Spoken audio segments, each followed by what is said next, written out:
क्रिस्त में आदि प्रिय माता पिता भाइयों बहनों एवं बच्चों, जैसे हम ईसा के शुरुआत में ही देखे थे, हम लोग आज दो महान त्यौहार को एक साथ मना रहे हैं। और हम लोग माता मरियम का उद्ग्रहण का त्यौहार भी मना रहे हैं, साथ के साथ हमारे देश का स्वतंत्रता का दिवस भी मना रहे हैं।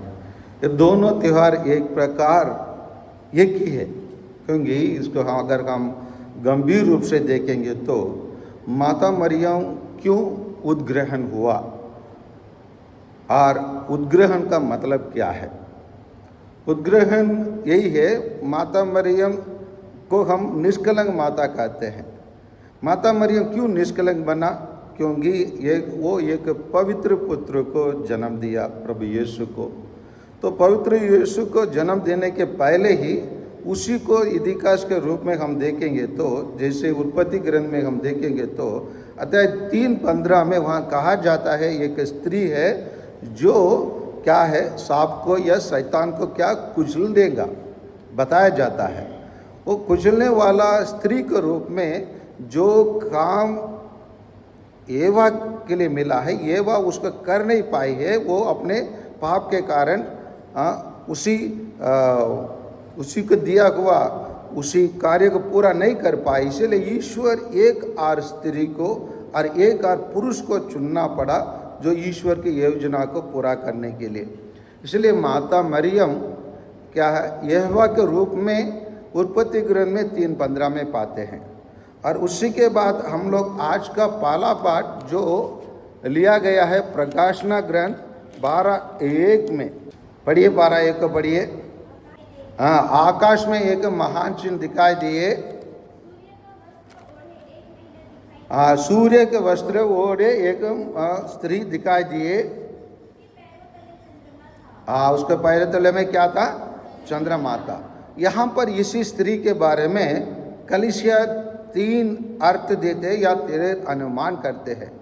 सबसे पहले हम अगर देखेंगे तो हम लोग नबी होशे के ग्रंथ में यहूदी लोगों को ईश्वर एक स्त्री के रूप में अपनाते हैं, इसलिए इस्राएल लोगों को एक स्त्री के रूप में कलीसिया देखती है।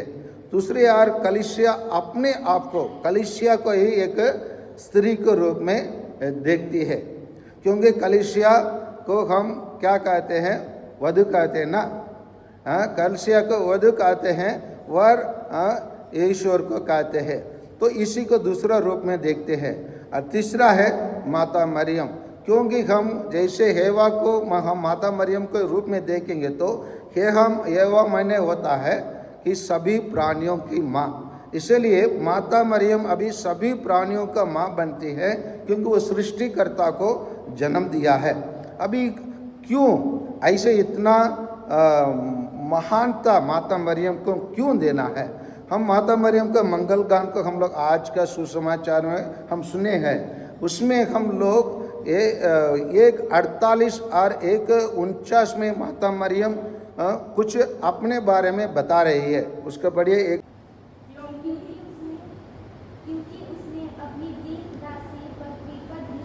क्योंकि ईश्वर ने अपने दीन दासी पर कृपा दृष्टि की है, अब से सभी पीढ़ियाँ मुझे धन्य कहेंगे। अगर सभी पीढ़ियाँ धन्य कहेंगे मतलब इस धरती में छोड़कर स्वर्ग राज्य में जाकर माता मरियम को धन्य कहने से कोई ज़्यादा महत्व नहीं है, क्योंकि वो ईश्वर की माँ है। इसलिए वो माँ स्वयं अपने बारे में ये विचार करने की मजबूर हुई, क्योंकि उस गाना में बहुत कुछ छिपा है।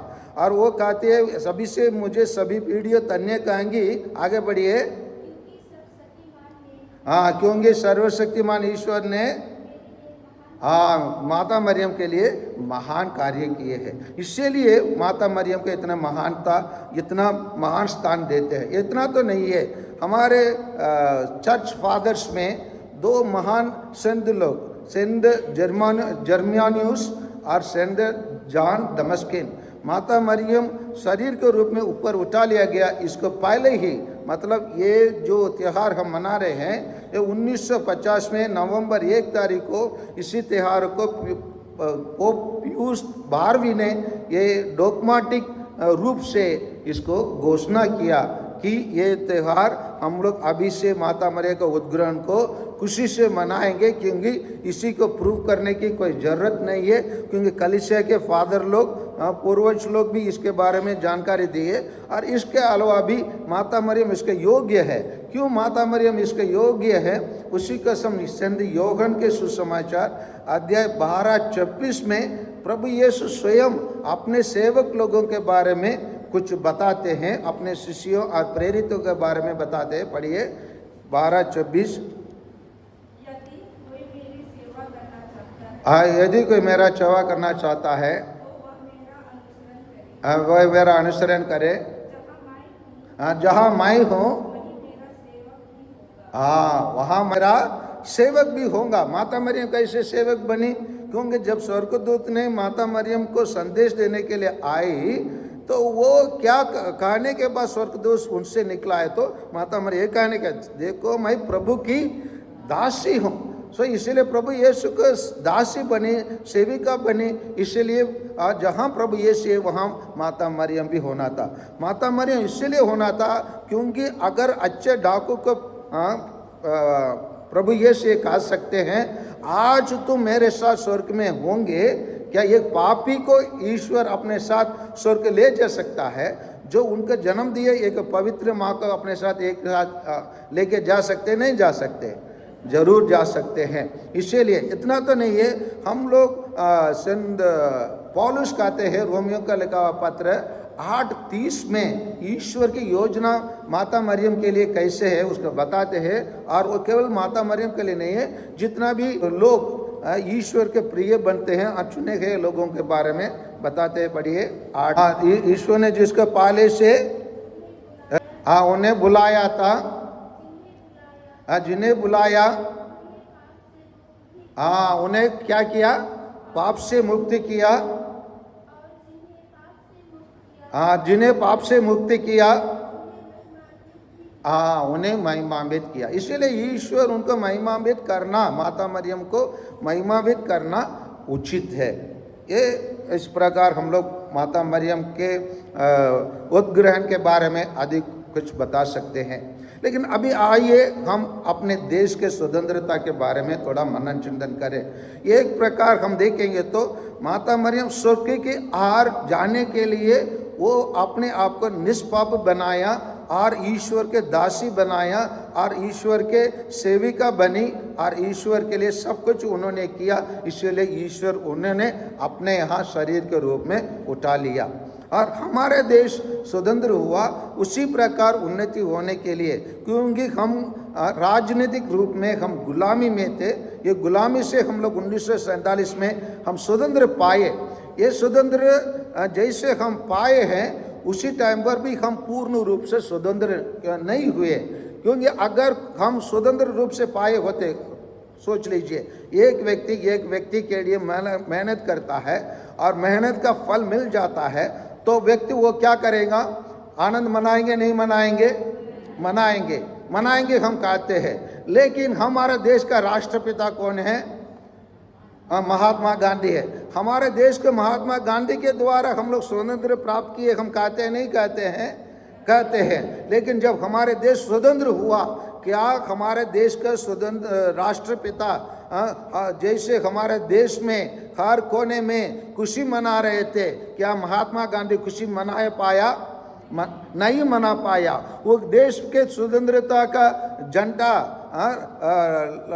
लाल किला में फहराया जा रहा था, लेकिन हमारे देश का राष्ट्रपिता कोलकाता में हिंदू और मुसलमान भाई के बीच में जो लड़ाई हो रहा था उसको शांत करने के लिए उन्होंने उपवास करके बैठ गया। देखिए, एक देश के राष्ट्रपिता खुशी मनाने के बदले वो कोने में बैठ गया। अगर कोई व्यक्ति मर जाता है तो मैं देखता हूँ हमारे YouTube में और WhatsApp में, कोई व्यक्ति मर जाता है तो उसके लिए एक संदेश गैर ईसाई भाई लोग लिखते हैं, ओम शांति लिखते हैं। मैं ये बोल रहा हूँ हमारे देश का राष्ट्रपिता का आत्मा आज तक ओम शांति नहीं हुआ है, क्योंकि आज भी हमारा देश वही परिस्थिति में है जो 1947 में था। इसलिए हमारे देश अगर स्वतंत्र असली चीज से होना है तो राजनीतिक स्वतंत्र हम पालिए, लेकिन अन्य कोई चीज़ में हम लोग बहुत सारा स्वतंत्रता प्राप्त करने के लिए अधिक आवश्यकता है। हमारे देश का स्वतंत्रता के बारे में, हमारा देश कैसे स्वतंत्र रहना है, हमारे देश के संविधान में दिया गया है। अगर हमारे देश के संविधान को हम देखेंगे तो वह 395 धारा है। इस 395 धारा को जैसे अंबेडकर ने जैसे इस देश के लिए कानून लिखने के बाद वो एक वाक्य कहा, वो आज भी सच है। ये कानून सब अच्छे हैं, ये कानून सब सुंदर है, लेकिन कानून वही इसकी सुंदरता जब दर्शाया जाएगा हमारे देश में, जब उसको लागू करने वाले भी सुंदर हो, उसके लागू करने वाला भी अच्छा हो। लागू करने वाला अगर अच्छा हो तो अगर भले एक 395 कानून धारा जो है इसमें कुछ भी गलती रहा, फिर भी अगर देश को चलाने वाला सही रहा, फिर भी यह देश स्वतंत्र रूप से चल सकता है, अच्छे देश बन सकता है। अगर देश को चलाने वाला गलत रहा, कुकर्मी रहा, चोर रहा, फिर हमारे देश क्या नहीं हो सकता है, स्वतंत्र नहीं हो सकता है। यही वातावरण को हमको देखने के लिए मिलता है। हमारे देश में बहुत चोर लोग हैं, बहुत डकैत लोग हैं, बहुत स्वार्थी लोग हैं जो अपने सिद्धांत को लागू करने के लिए, संविधान के सिद्धांत को, संविधान के नियम को पालन करने के लिए हमारे देश में स्वतंत्र रूप से काम करने वाले राजनेता नहीं है। इसलिए आइए हम प्यारे भाइयों और बहनों, हमारे देश के राष्ट्रपिता स्वतंत्रता को नहीं मना पाए, क्योंकि वो उसी टाइम पर जिस मकसद के लिए जाके कोलकाता में उपवास करके लड़ रहे थे, और उन्होंने उसी टाइम पर एक भाई आकर उनसे रो पड़ के उन्होंने ये कहने लगा कि मैं एक धर्म के व्यक्ति को, मैं बेटा को मैं मार डाला हूँ। गांधी जी ने पूछा क्यों मार डाले हो? उन लोग क्योंकि मेरे बेटे को मार डाला इसलिए मैं बदला लिया। और उनसे गांधी जी से पूछा कि तो मैं क्या करना चाहिए, मैं तो पाप किया हूँ। गांधी जी ने बोला उसी धर्म का कोई जो बेटा इसी लड़ाई में इसे कोई अनाथ बन गया होगा, उस अनाथ बच्चों को लेकर उसी के धर्म में ही आप, उसी के धर्म के आधार पर तुम पालन कीजिए, तब आप पाप से मुक्त पाएंगे।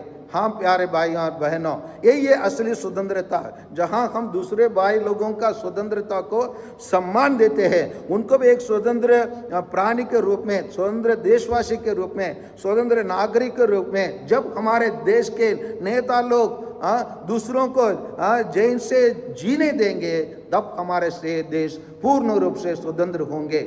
आजकल हम गली गली में और मोहल्ले में और शहरों में क्या होता है हम जानते हैं, और हम लोग ईसाई होने के कारण हमारे लिए कितना भयभीत से रहना पड़ता है, कितना संकोच में रहना पड़ता है, इसी को हम स्वयं जानते हैं। आइए इसलिए हम अपने देश के लिए विशेष रूप से प्रार्थना करें। जिस प्रकार माता मरियम निष्पाप होने के कारण और ईश्वर का सेवक होने के कारण वो स्वतंत्र प्राप्त करके उत्ग्रहण पाई है, उसी प्रकार हमारे देश के लोग पाप से मुक्त पाकर, दास्ता से, असली पापों से मुक्त पाकर उन लोग भी उत्ग्रहण प्राप्त करें, तब हमारे देश को हम पूर्ण रूप से कह सकते हैं हमारा देश स्वतंत्र है। आमीन।